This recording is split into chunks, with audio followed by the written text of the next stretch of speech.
is going on, metalheads?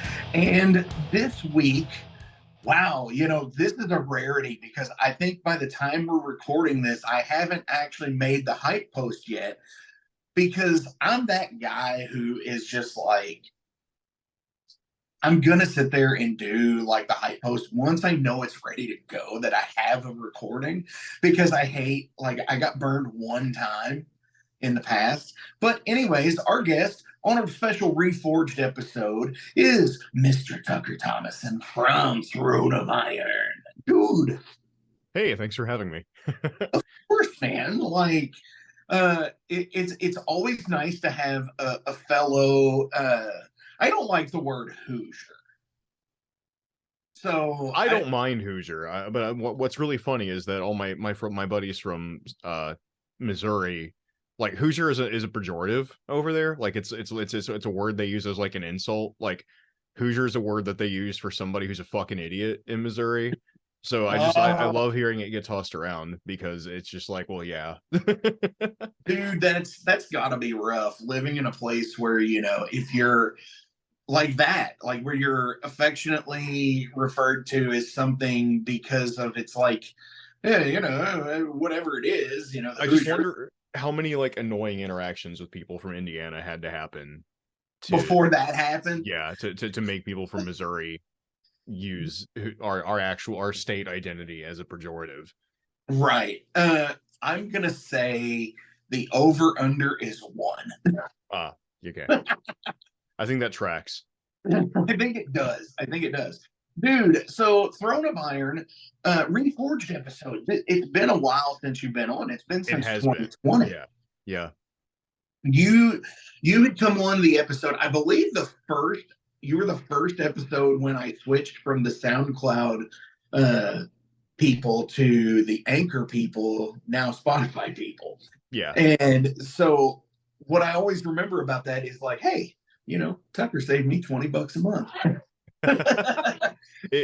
My Midwestern pride dictates that I have to try to save anyone some money. Like, I have to be proud of how little I spent on something, and I think I'd like to extend that out to the people around me as well. That's so funny that you mentioned that, because before so we're derailing already here. So, but the funny thing is like, I recently just got that feeling, living in it. I bought a house for the first time a couple of years ago instead of renting and shit like that. So I sat there and I was just like, oh man, everybody knows how fucking awful the economic times are and everything else right now. But like, we're just sitting there and like, holy shit, this show supposed to being on sale. And then it wasn't when I got up there, but I was like, well, the tag said this, if it's not, whatever. But then it's like, she rang it up and still rung up an extra discount. So I was like, yeah, man. And it totally was great. And it totally made my Midwestern pride stand out about save, and like the memes or the videos of the guy going into the auto parts store being like, y'all test batteries, right? Yeah, exactly. I think it extends to people who like thrift here too. Oh yes. It's not even like thrifting as like the what it's become in the last like 10 years. Like, that was just school shopping when I was a kid. It was always how can I get away with spending as little money as possible?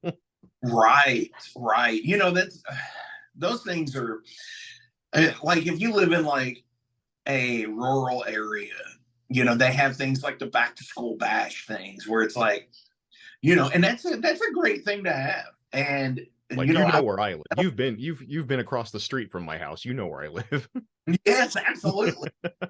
Yeah, I have. And it's so cool to know that and to see that, like, the studio where the rest of the band got to record, the band meaning Ice Howl, and not me. You'll be down here in time, I'm sure of it. Oh, yes. Yeah. We've definitely talked about that, Jason and I have. So, and I like to throw on the videos here also, like on the Patreon exclusive videos. I like to do that too, where I throw in like other bands' music videos on the master cut, so they get a little bit of a little bit of a listen as well. Yeah. So, how's Throne of Iron been, dude? Last time we were here, we were talking about Adventure 1. Now, Adventure 2's around the corner, right? Yes. So Adventure 1 didn't quite get the release that I feel like it deserved because of everything that's happened over the last 3 years. We took off from New York to go play Up the Hammers Festival in Greece, which was supposed to be the album release show because our label, No Remorse, is also based out of Athens. So we weren't planning on letting low. The initial plan was to just try to record and release as much material as we could, but then life just got in the way, day jobs got in the way. And what ended up happening was now we're here 3 years down the road when we were supposed to have an album out much earlier, but thankfully No Remorse are being pretty cool about it. I think that they understand that the pandemic took a lot out of us. So they've been very cool about how long it's taken us to get this record done and to them. But I mean, we've been gigging a hell of a lot more. Last year we played Legions of Metal Fest, and we played Mad with Power in Chicago and in Madison, Wisconsin, respectively. And we played Stormbringer Fest in July this year. We played with Satan yet last night, which I don't know the last time that they've played in the US. I truly don't. I have no idea. They're on tour with Venom Inc. right now, and we happen to get asked to play with them in Indianapolis on one of their like 3 or 4 like solo nights where they're solo headliner nights when like Venom Inc. wanted a night off, but Satan was just like, well, we want to play a gig tonight. So we opened for them last night, and that was an awesome experience. Yeah, video from it already, and it looked amazing. Yeah. And, Satan is always a rad band anyways. And I just, they did go on tour here a few months back with Haunt and Night Demon in the US. Yeah, you're right. That was when they did Hell's Heroes and all that. And I do believe, did they not just also play Randy's Fest, Blades of Steel? Yes, in Madison. Yes. At oh gosh, I can't remember the club this year. I don't know how I spaced them touring with Haunt. Like that was like the talk of the town for a while there. But I mean, before that, I really don't know when the last time they were in the States was. Right, and I don't either. I know it was. I really want to say it was pre-pandemic, if that, because I know they've been doing some things for a while, but I think they really hit their another resurgence with the pandemic, which a lot of bands did. It seemed like that Metal Blade deal. Yes. Yeah, because Metal Blade picked them back up, and it's just yes. Yep. Absolutely. And that's rad as hell because, to be in your, even the dudes in Venom Inc., to be in your 60s doing this stuff and still doing it today. Early 70s, some of them. My God, man. Yeah, absolutely. It's incredible. And for love of the game, like Witchfind coming back around is great to see. And, shout out to Andrew because he's a rad fucking dude. And just, I'd love for them to tour the US. I think it's great. I mean, I have to wonder, I was thinking about this today, like how much of this whole like new wave of traditional heavy metal, like how much of that do you think it is playing a part in a lot of these like NWBHM bands coming back? Like, oh, absolutely. I think it just makes it, it makes it so they know that people care. Oh no, absolutely it is.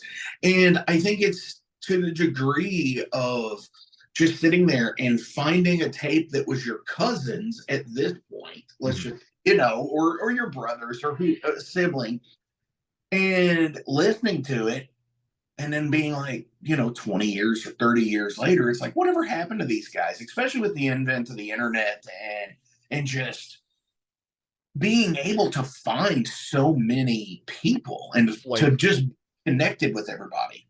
And like Randy released like that 1-2 song EP that made the internet blow the fuck up in like 2018 and 2019. Right.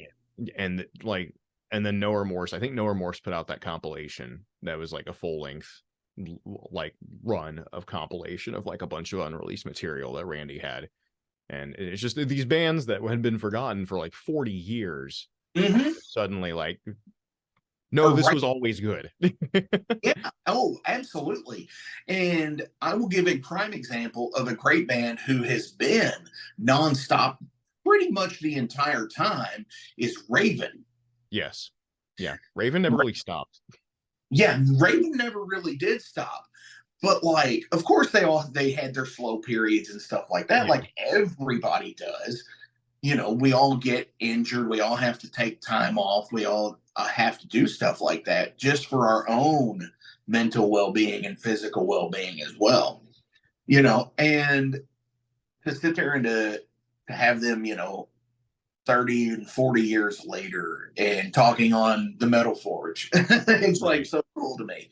It's like, fuck, man. It's like I remember listening to like All for One and being like 12 years old. And here I am 40. And it's like, hey man, do you want to do a podcast? Which is why, you know, I'm here with you. Back on Adventure 2, because we did talk about the Satan thing, which I heard again, like I said, was a rad fucking show. And you all are also, by the time this drops, will be, you will have a show tomorrow in Fort Wayne on Saturday. Oh, Lafayette. I'm sorry. Lafayette. Other end of Indiana. Yeah. North of Indy, not northeast of Indy. Yeah, it's northwest of Indy. Northwest, yeah. It's so weird. This state is weird. Yeah, we're northwest, yeah. Yeah. So we're gonna be in Lafayette with our friends Mound Builders. Mound Builders have been buddies of mine since Jacob and I's days in our old band Thorax.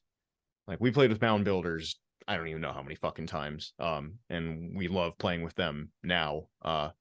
And Stonecutters is coming up from Louisville as well. Which is my friends. Yeah. Yeah, shout out to Brian. They just had an album release back in September. And if you listen to last week's episode of the Metal Forge, you will get to hear us talk about it. Because in our album series, that was one of my picks. Again, and you shouted out to Dustin earlier, that was the other pick of mine as well. Flesher's new album. Expect to see us at a Metal Monday. Of course. Yeah, expect to see us at a Metal Monday at Highlands Tap Room before long. Now, are we hoping that's going to be before the end of the year? Most likely not. It'll probably be next year. Okay. So, Adventure 2, you said that No Remorse has been pretty cool with you, that it's taken a little bit longer because of everything, you know, with Adventure 1 and personal lives and everything. Yeah. They've been incredibly patient with us. See, that's rad because, you know, it is metal. And I heard this band from a pretty big label. I won't mention any names. But it's like I heard it and I listened to a song and the point that it brought up to me, that like the feeling that it conjured, it was like, I could totally see why this label picked this band up, with so bands like the thrash bands that are on the label can still write records. Right. And, you know, just like, that's what I love about the independent label scene. Because, again, that was a bigger label. Granted, it's a metal label, but still, it's not a No Remorse. It's not a label like those. Who have a very good reach. Don't get me wrong, but they're not going to be carried in Walmarts and Targets, and they're not. It's not Nuclear Blast. It's not Century Media. It's not Metal Blade. The phrase that I've always heard tossed around for labels like No Remorse, Cruz del Sur, Shadow Kingdom are tastemaker labels. Like they have enough underground credibility that people feel like they're on the cutting edge of what's happening in these genres, but they have enough reach that a lot of people, like a lot of people, if a band puts out a release on No Remorse, a lot of people are going to fucking listen to it. They're going to hear it, they're going to know it exists, and they're probably going to go and listen to it because they know that there's that baseline that you have to be at least this good, whatever that means, to be on No Remorse, more or less. It's kind of like they're doing quality control for you. That's how I've always tried to explain it to people. And you're right. And that's when, No Remorse then turns around and recommends just say I'm going to say Bewitcher, just because they're on Century Media now. Yeah. And that's how that happens. It's like, okay, well, you've kind of outgrown what we can do. You need to be to the next step, which is going to be still a major company. Let's not say that it's not. Oh, by no means. Like, as an aside, No Remorse was the only label I wanted to be on. Right. I don't know if I've ever told you that. I don't know if I've ever said that. And I do recall that from the first interview. I like they were the only label that I wanted to work with, and they were also the only ones to try to get a hold of us. Nice. Which it worked out perfectly fine. And sometimes that's how that works, because I mean, I've seen people be on labels like No Remorse and Shadow Kingdom and stuff, but then going into business for themselves and doing that successfully is really fucking cool too. Especially when you bring in other bands that you want to work with and stuff like that. And I think a big person that has done that is Trevor Church. Yeah, with Church Recordings. Yeah, with Church Recordings and Saber, with those guys and Oath, and some pretty cool stuff has been released through that. I have a kinship with Oath, because that guy and I both started doing our thing at the same time as like a solo thing, and then watching him put together a live lineup has been really, really cool. That's absolutely, yes. I'm gonna go with you on that, because Steven is a great dude. And seeing him actually playing shows is great to me as well.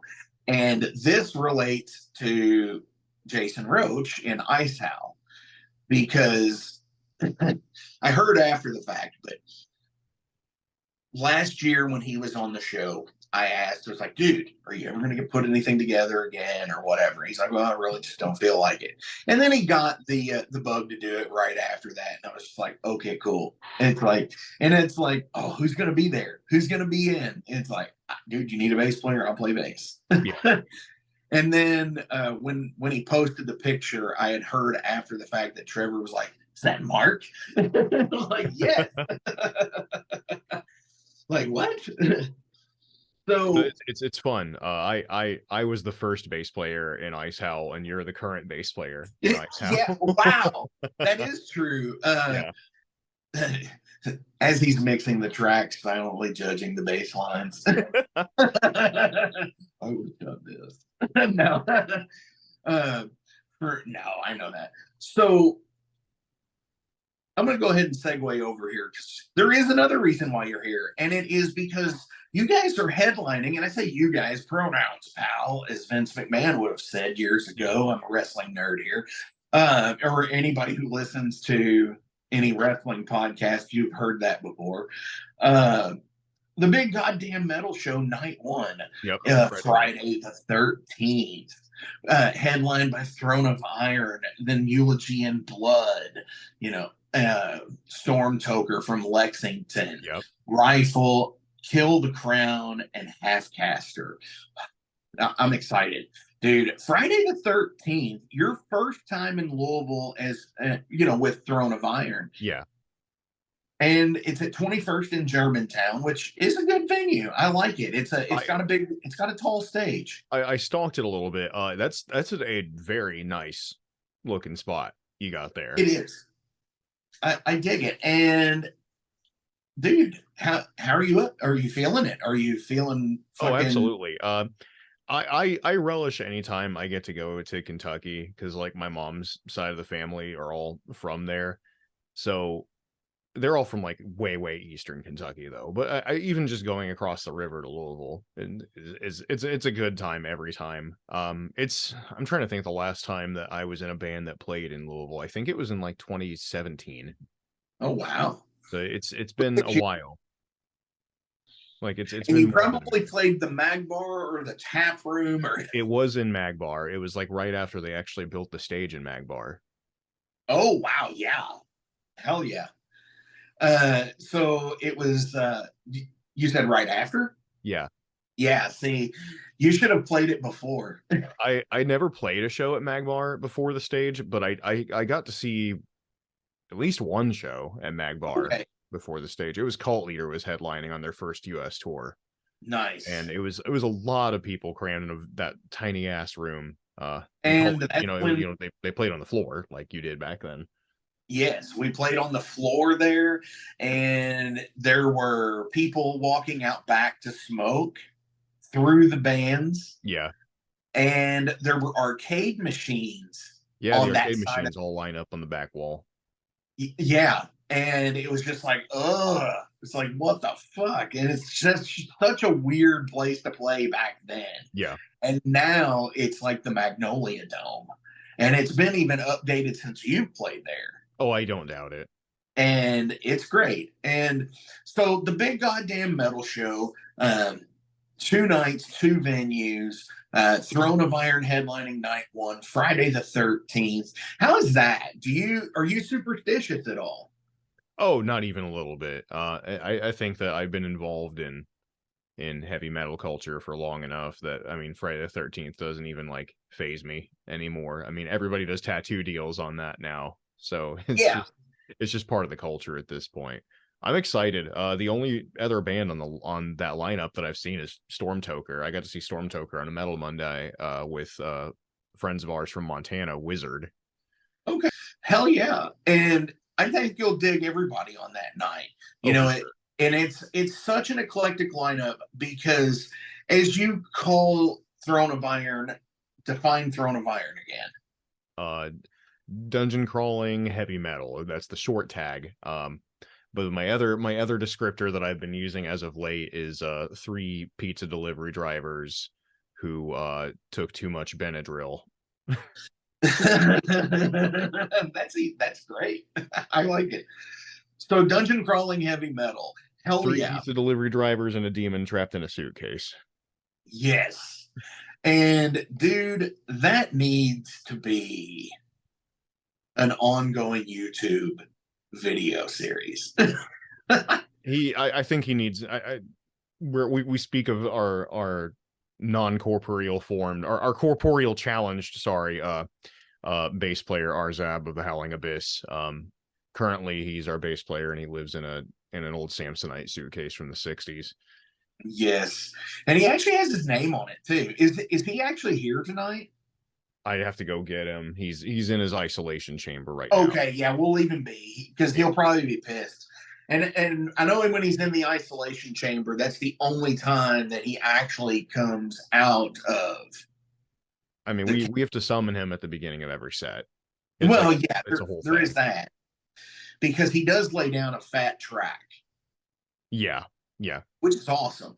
And I love that because I'm a bass player. I hope to meet him someday. He also does backing vocals by using the voices of Damned Souls. I did not actually know that. Yeah, he's a very talented guy. I can, yes, for sure. And, that's really the only reason why I booked you guys on the show is because I was really hoping to like meet him, but Yeah, I don't think it's going to happen. No. No, he can be social sometimes. because you're fucking on. You guys are fucking awesome, seriously. And as much as I don't like to compare. I do look at you guys like a modern day Maiden to a degree. Oh, I'm not the air raid siren Bruce Dickinson over here. I like the power metal-esque feature to it, you know, and maybe it's the dungeon crawl aspect. It makes me harken back for those days of like when I first discovered like shit like Highlander. Right. I mean, I've said it a bunch of times. This band, the seeds for this band were planted when I was like 13 or 14. There was just a weird time when I was a really early teenager where I was watching the Saturday morning metal block on VH1 Classic that was all like Wasp and like Iron Maiden and Judas Priest music videos. But I also had my cousin's old Dungeons and First Edition Dungeons and Dragons manuals Nice. out in front of me too. So it was kind of those two things fusing together into one. I don't even know, one, I guess, entity.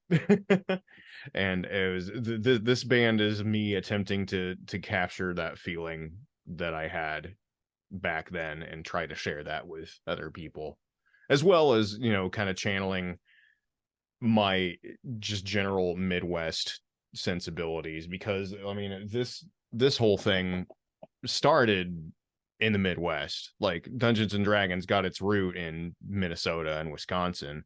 Yeah. And you know what we call like one of the most influential bands in what we call epic heavy metal. I mean, that's Manila Road. They're from fucking Kansas. Right. Like the Midwest is incredibly important for this whole thing. And my goal with Throne of Iron is to try to embody all of that as well as I possibly can. Absolutely. And dude, I think that's rad as shit, because it really is a lifestyle. Yeah, shit's really different here. And I'm reminded of that anytime I go anywhere outside of the Midwest. Like if I go like to either the coasts, or even like if I leave the country, like, or even just interacting with people from other countries, it's like, fuck, we're weird. We have something different going on here. For sure. And, you know, I think, you know, there's a lot of people. That's the thing. Okay. What I'm doing right now is a somewhat of a Midwest thing where it's like I'm doing it as I'm trying to explain. Mhm. It's you explain as you explain. Yeah. That is a thing here. It's almost like we have like societally ingrained social anxiety where we don't want to be misconstrued. Yeah. There's Right. also this phenomenon that I call the Midwest goodbye, and you might know what I'm talking about, where you're okay, you're at like a gathering at like a buddy's house or something, Okay. and you're just kind of like, oh well, I guess it's time to go, and then like you just kind of start creeping towards the door, and you keep having a little small talk as you're going towards the door for the next like fucking half hour. Yes. Yeah, Yes. I know. that's the Midwest Midwest goodbye. goodbye. Yes. That is exactly what it is. Or another thing that people say here is be careful. Yeah. That's and that, like, anybody that's not from here and you say that to them, they immediately are like, what? Of what? Yeah, be careful of what? Are you going to try something? Or that's always an interesting thing to me as well. It's like, hey, see you later. Yeah, be careful. Yeah. Or you You know. is a big one here. Yeah. You know, Oh, hey, you you know. know. Oh, you know. Well, you know. Yeah. that even goes down into like Tennessee. Yes, it does. And because they're real, well, you know, that's how they do it. Yeah, talking about Midwestern.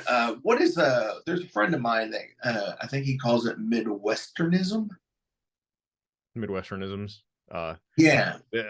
Ty Christian from Lords of the Trident. Like, my God, that man and I have spent hours dissecting all of this. Because he's from Wisconsin. Like they're the Midwest of the Midwest. Because Wisconsin is Eastern Minnesotans. Yeah. And there's a lot of bastardization of that, of the Minnesota, area in Minnesota. Yeah. Mm-hmm.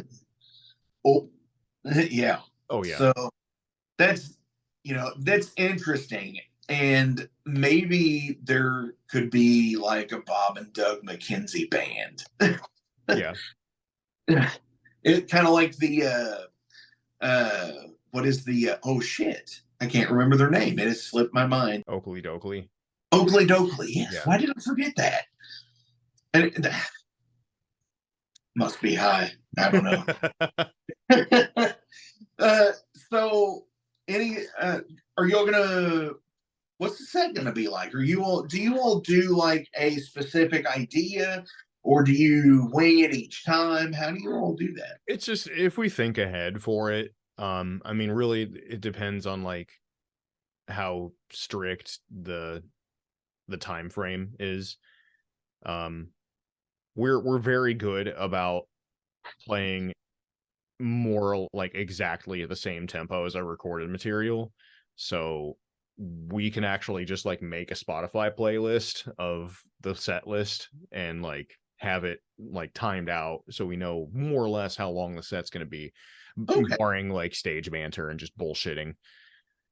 So I Right. mean, it really depends on like what the set, like what the allotted set length is. We try to like we try to not play too long. 40 minutes is about the sweet spot for us. 45 if we're feeling squirrely. But I mean, the last few shows that we've done and fest appearances, I mean, it's been very strict of like half hour and Right. like, well, okay, then we play half hour, and we like that. We try to not overstay our welcome. Definitely. I definitely know with you all headlining Friday night that you definitely have the longest set time of anybody. And even then we're going to try to not overstay our welcome too much. We might throw a few goodies in there. We might throw a song or two that we, either don't play that much, or maybe something we might play something we've never played live, because we do have we have quite a few of those. We have a lot of songs that we've not played live. Right. And that's also too because you do take the time and be meticulous to how you want to perform each year, and how and where you want to go. You don't just jump on anything. No, we turn down more bills than we play, and it kind of it makes me like, I worry sometimes that I come off like a fucking dick for doing it, but like it's, we are all so damn busy. Like I have my day job that I work 50 something hours a week at. Along with that, I'm running the studio down here, so I'm working on our music, I'm working on other people's music, I'm writing new stuff. Uh, I mean, I help out my father-in-law with his YouTube channel every now and then. Because my Right. father-in-law has a YouTube channel where he works on old Toyota trucks. Um, Jacob, our drummer, he just really likes his alone time a lot. He values his time to himself quite a bit. He works a factory job quite a lot. And Corwin, the other guitar player, he just works constantly. He's a video editor, and he does filming, and he also just does actual forge work for the I'm not sure if I should even say the channel. Path of Fire is the YouTube channel, and Okay. she just passed 400,000 subscribers, so he works for her. Wow, that's And awesome. he works a lot, and I admire the shit out of him for what he does. Dude, that is awesome because Like hey, he spends 8 hours a day on a bench grinder wow. sometimes. Yeah, and then if he's not holding a camera, he's on a bench grinder, and he's actually doing actual forge work. Nice. And see, that's the thing too, is like I would love to get into that stuff like on an actual level, but like Mhm. having space, the workspace to do that is not feasible for a lot of people. But like, yeah, all these time commitments, that's why we end up having to turn down more shows than I'd personally like to. But you really can't say yes to everything, and it's I feel very privileged to be in a position like that with a band where we don't feel the need to take everything that's offered to us. But at the same time, like, I don't like making people feel bad or like whatever. Right. I And I and think I less almost never say flat out no. I'm always just like, could we try something like 3 or 4 months from now, or like further out, or next year even. Like, we got offered a fest appearance that we straight up we wanted to do, there was no fucking way in hell that we could have like made it through our other obligations, then hopped on a flight and then gotten over, because it was supposed to be in LA, and we had to turn that down. But it wasn't just straight up no, it was, can we try for next year? Right. Because it does take a lot of planning, of course. Yeah. And you just say, okay, hey, we're going to do this in 2 weeks. Like, Yep. no, you can't do that. For sure. We're all adults. I mean, 2 of us are fucking homeowners. So, I mean, it's just a constant. You have priorities. And again, and I think that's another like a Midwesternism thing that we were talking about a minute ago was, feeling like you're coming off as a dick, turning something down. Oh, I worry about it constantly. Yeah, and I do as well. And I think a lot of us feel that way with, even if it's just turning down plans with people sometimes. Yeah. It's like, oh man, did I come off like a dick? I think that's the thing here. Yes. So what else are you looking forward to for the rest of the year? I mean, the rest of the year is going to be more or less devoted to finishing the album. We do have a show coming up in November with More in the Light, who you guys have that 4-way split with. We're playing with More in the Light in Cleveland. I'm very much looking forward to that. I haven't seen Dwayne since Stormbringer. Definitely. That's rad because, I mean, they do so much as well with organizing that 4-way split and just even, the ties in with Stormbringer and everything. Dwayne and Kyle basically doing like drum teching and backlining for stage managing for Stormbringer was a huge boost. Absolutely. And that's one of my hopefuls for next year for Overload, actually. Yeah. So, because we are hoping to plan a nice run in mid-July next year, which would be fun. Yeah, because, absolutely. Doing the thing, taking like 11 days. That's a lot. We couldn't manage that. We had to just drive straight out and play and drive straight back. It was just, again, all those obligations piled up.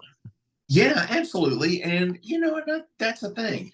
But I'm gonna go ahead and switch over here. Sure. It's the random questions.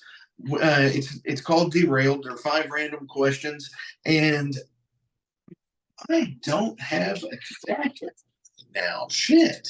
I did this and I wasn't even thinking. So we're gonna ask some random questions and see what you're doing, because these are different from the last time that you were here. Okay. Does your name have a special meaning behind it? So the band name or my name? Yours personally. My personal name. So my first name is actually because my mom was really inspired by the story of Preston Thomas Tucker, who designed the Tucker Torpedo, which was a car that was very short-lived. I think there were 48 of them made. There's actually a really good movie starring Jeff Bridges called Tucker, A Man in His Dream. Yes. He is more, I think it was the first commercially available car with seatbelts, but he was just a really visionary engineer that was kind of trying to turn the audio industry on its head, and got strong-armed out of it by the big 3 auto manufacturers out of Detroit. It's a very cool story. It I is. recommend I've looking seen into that. I like it. If you're into history. Yeah.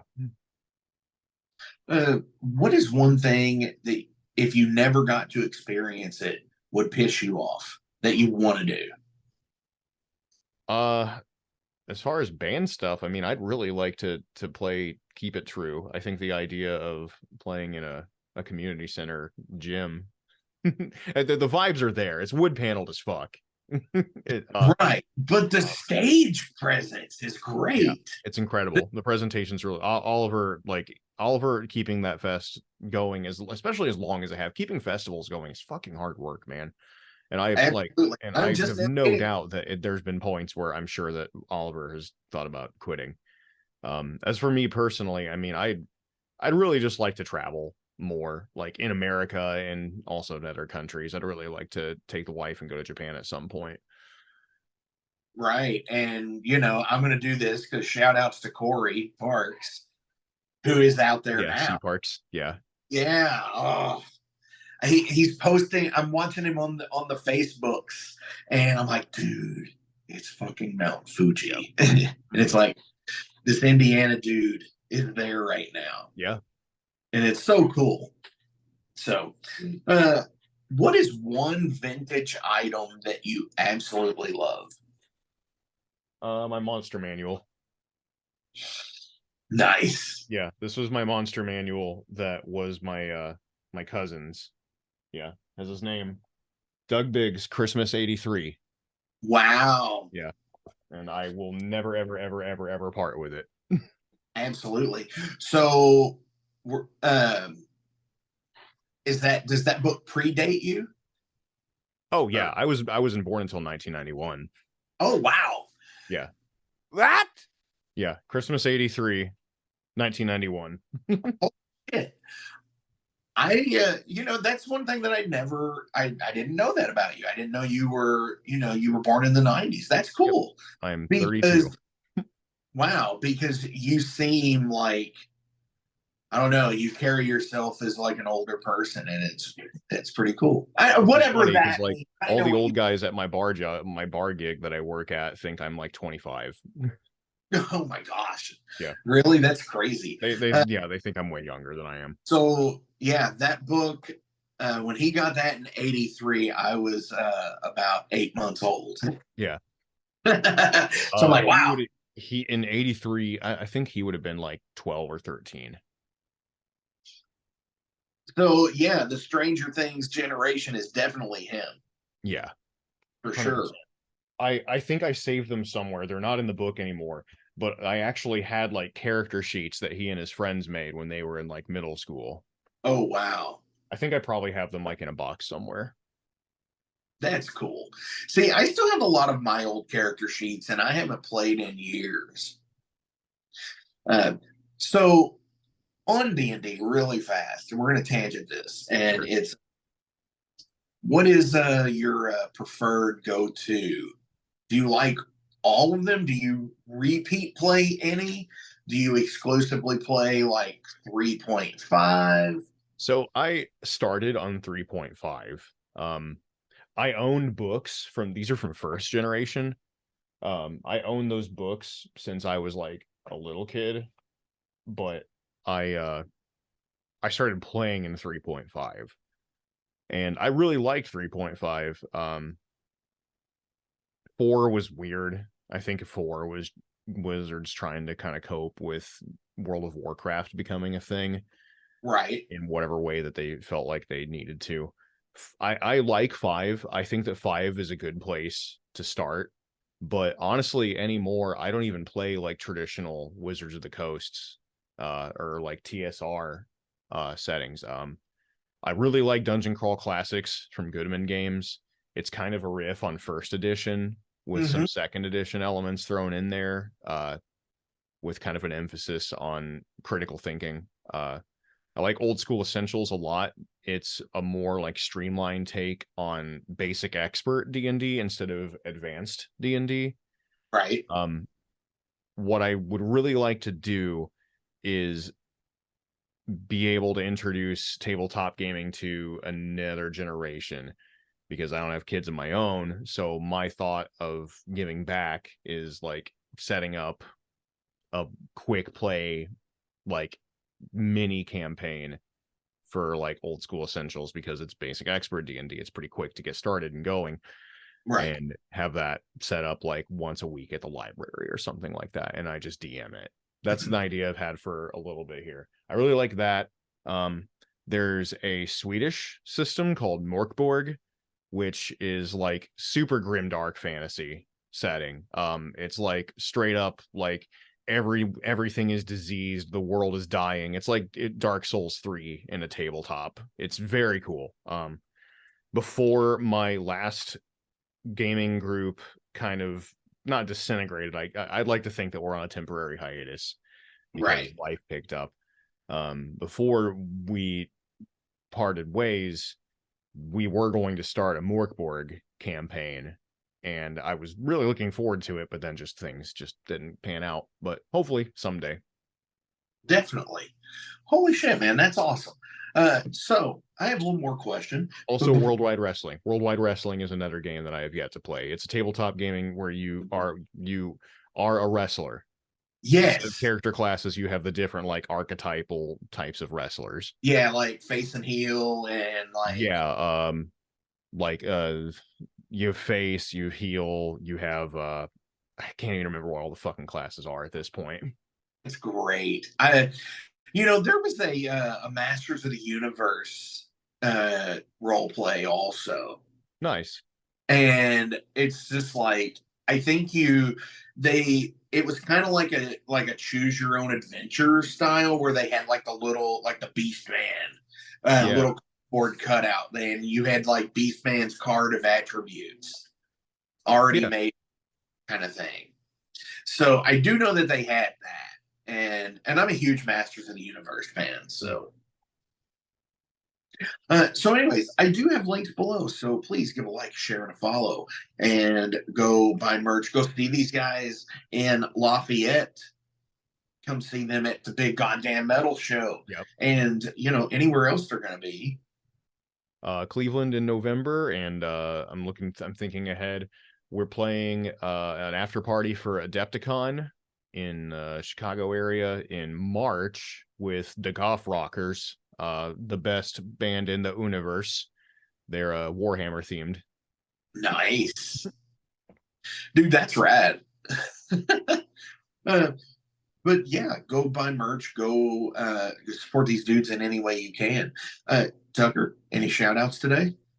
I'd like to give a shout out to Curseblade. Curseblade were the other local band on our bill with Satan last night, and they put on a great show. I'm really hoping that I can get to record some material for them soon.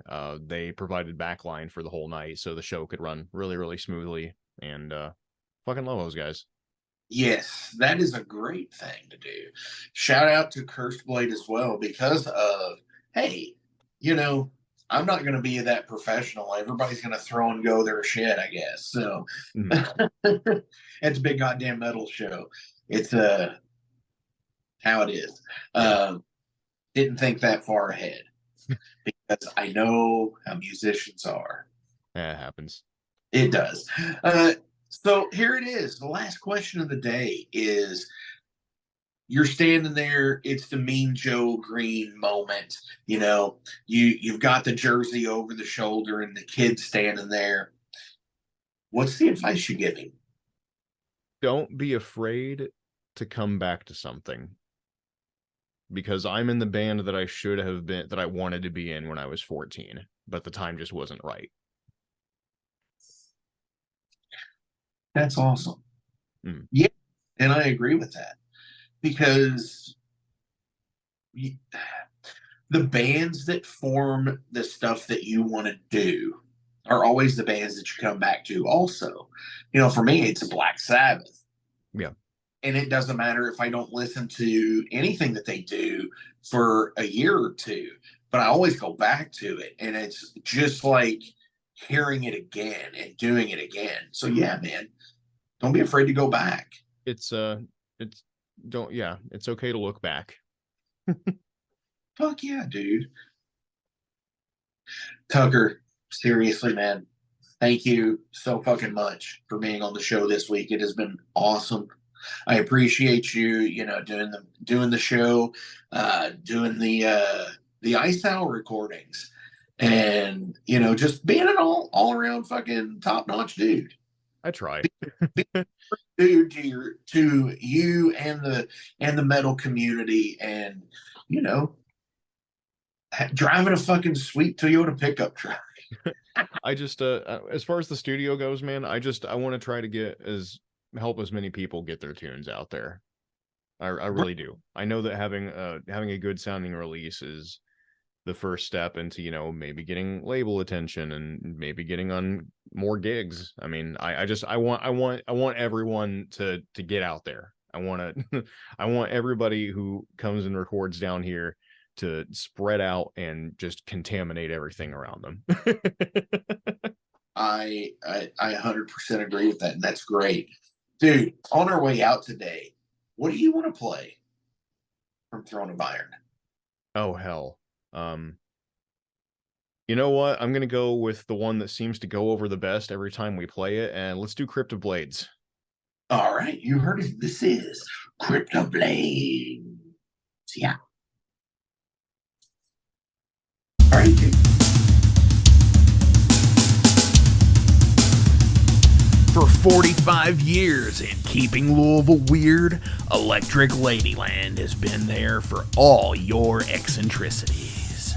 While they do offer the best smoking supplies out on the market today, there's a whole lot more to check out. From ashtrays and blacklight posters, to records, incense, and burners, and items to stock your metaphysical supply. They're open from 10 to 10, 7 days a week, located at 2325 Bardstown Road in Louisville, Kentucky, and at electricladyland420.com. Roll out.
Maxwell's House of Music in Jeffersonville, Indiana is the premier 12,500 square foot music superstore that has served both the southern Indiana and Louisville, Kentucky metro area for over 4 decades. Originally founded by Marvin and Beverly Maxwell in the 70s, this gym remains a Maxwell family-owned business. Mark Maxwell, along with his business partner, Whitney McNichol, continue the reputation as being a national resource for all things music. In 2022, the iconic Guitar Emporium of Louisville relocated to Maxwell's Music, creating the largest independently owned showroom in the region. The retail offerings at Maxwell's Music includes a huge selection of guitars, basses, amplifiers, effects pedals, modeling amps, keyboards, drums, banjos, mandolins, ukuleles, sound systems, stage lighting equipment, and accessories. The music education program at Maxwell's is second to none. From private instrument and voice lessons to DG, EDM, recording, songwriting, and music theory, to rock school, weekend warriors, and Maxwell's Music Lab, there is something for every age and every ability level. In Repairland, guitar and instrument repairs and refurbishment are taken care of by the Maxwell's team of expert guitar technicians and luthiers.